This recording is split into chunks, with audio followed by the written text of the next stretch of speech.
दिग्विजय के ट्वीट पर अब सियासी बवाल मच गया है। दमोह में एफआईआर दर्ज होने पर दिग्विजय सिंह ने कहा कि वो कुछ भी कर सकते हैं। मेरे पास सूचना आई थी इसलिए मैंने ट्वीट किया था और मेरा उद्देश्य था कि डीजीपी को इसकी जानकारी दी जाए, तो यही काम मैंने किया है। तो देखिए दिग्विजय सिंह जिन्होंने कुंडलपुर मामले को लेकर ट्वीट किया था और उसके बाद एफआईआर की मांग की गई थी, एफआईआर हुई भी और उसके बाद दिग्विजय सिंह का ये बयान आया है। उन्होंने कहा कि मेरे पास सूचना आई थी इसलिए उन्होंने ये ट्वीट किया था और मेरा उद्देश्य था कि डीजीपी को इसकी जानकारी दी जाए और मैंने वही किया था।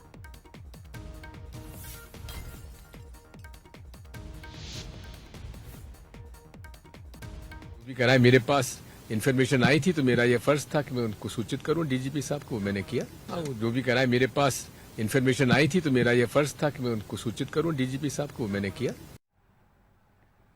तो देखिए दिग्विजय सिंह पर एफआईआर दर्ज हुई है। आपको बता दें कि दिग्विजय सिंह पर ये जो एफआईआर दर्ज की गई है वो कुंडलपुर मामले पर की गई है। तो दमोह में बजरंग दल के आवेदन पर यह मामला दर्ज किया गया और दिग्विजय पर जैन तीर्थ को लेकर ट्वीट करने का आरोप भी लगा है।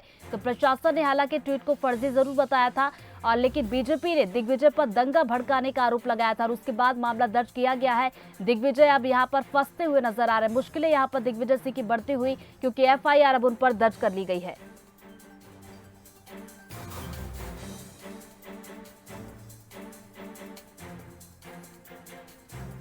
तो चलिए इस पूरे मामले पर चिकित्सा शिक्षा मंत्री विश्वास सारंग ने क्या कुछ कहा, ये आपको सुनवाते हैं। देखिए, दिग्विजय सिंह जी और कांग्रेस के नेता हर समय भ्रामक प्रचार करते हैं और समाज में अराजकता फैलाने का काम करते हैं।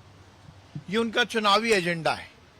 मैं हर समय से कहता आया हूं कि जैसे ही चुनाव आते हैं कांग्रेस पार्टी के दफ्तर में डर्टी ट्रिक्स डिपार्टमेंट शुरू हो जाता है। समाज को समाज से लड़ाना, वर्ग संघर्ष करवाना, वैमनस्यता फैलाना, अफवाह फैलाना। इस डिपार्टमेंट की सुपारी और इस डिपार्टमेंट के संयोजक कोई है तो वो दिग्विजय सिंह है। मैं सीधा आरोप लगाता हूं कि कांग्रेस के डर्टी ट्रिक्स डिपार्टमेंट के संयोजक मध्य प्रदेश के पूर्व मुख्यमंत्री दिग्विजय सिंह है। कुंडलपुर मामले में बिना किसी तथ्य के उन्होंने वर्ग संघर्ष फैलाने की कोशिश की। जो एफआईआर हुई है बिल्कुल सही हुई है, उनको सख्त कार्रवाई उन पर करना चाहिए। पर इसमें कोई आश्चर्य नहीं है, जिस पार्टी की राष्ट्रीय नेता प्रियंका गांधी झूठे पत्र वायरल करके चुनावी फायदा उठाना चाहती हैं, उनके नीचे के नेता तो ये काम करेंगे ही करेंगे। सोशल मीडिया का दुरुपयोग करना, अफवाह फैलाना, सेंसेशन फैलाना, ये कांग्रेस की आदत है। चलिए इसी पर ज्यादा अपडेट लेंगे। एग्जीक्यूटिव एडिटर मनोज जी का हम रुख करेंगे। मनोज जी देखिए दिग्विजय सिंह का कुंडलपुर मामले को लेकर वो एक ट्वीट जिसके बाद बवाल मचा और अब दिग्गी फंसते हुए नजर आ रहे हैं। अब आगे क्या करेंगे दिग्गी? देखिए, मुझे लगता है कि भारतीय जनता पार्टी ने इसे मुद्दा बना लिया। थोड़ी देर पहले प्रदेश अध्यक्ष ने भी ये कहा है कि उन पर एफआईआर दर्ज हुई है और ऐसी कई एफआईआर दर्ज हो जाएंगी, क्योंकि वो जिस तरह के बयान देते हैं या जिस तरह ट्वीट करते हैं वो समाज को बेमस्ता फैलाने वाला है, समाज को बांटने वाला है।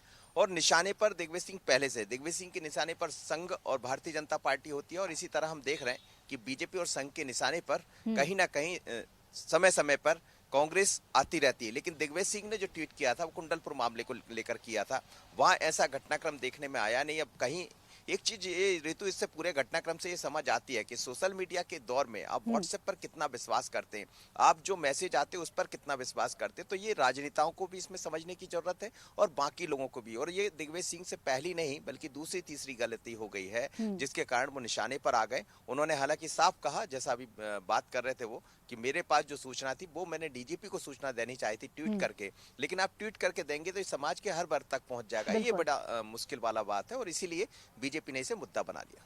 बिल्कुल जाहिर सी बात है, एक गलती और विपक्ष इसे मुद्दा बनाने की कोशिश भी करता है। हुआ भी यही कि दिग्विजय ने हालांकि डीजीपी को जानकारी देने के लिए ये ट्वीट किया था, लेकिन बीजेपी ने यहाँ पर दिग्गी को घेर लिया और वो फंसते हुए नजर आ रहे हैं। नजरें आप बना रखिएगा मनोज जी, आगे भी इस खबर पर हम अपडेट लेंगे आपसे। फिलहाल बहुत बहुत शुक्रिया आपका तमाम जानकारी के लिए।